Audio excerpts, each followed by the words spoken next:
Ayan po yung niluto ko kagabi. So, meron pa akong iluluto mamaya. Ayan.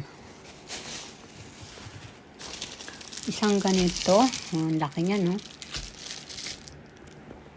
Tapos yung bigay sa akin ng mga tsekwa. Ayan.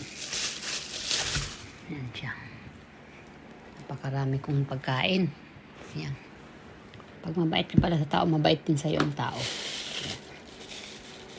Tapos ito, pinulot ko na lang yan sa tabi-tabi dyan sa bahay ko kasi hindi ko kayang abutin. Ang dami pa palang natitira yan. Ganyang kalalaki.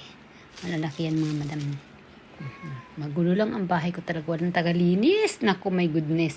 Sige, kain tayo mga madam. Bye!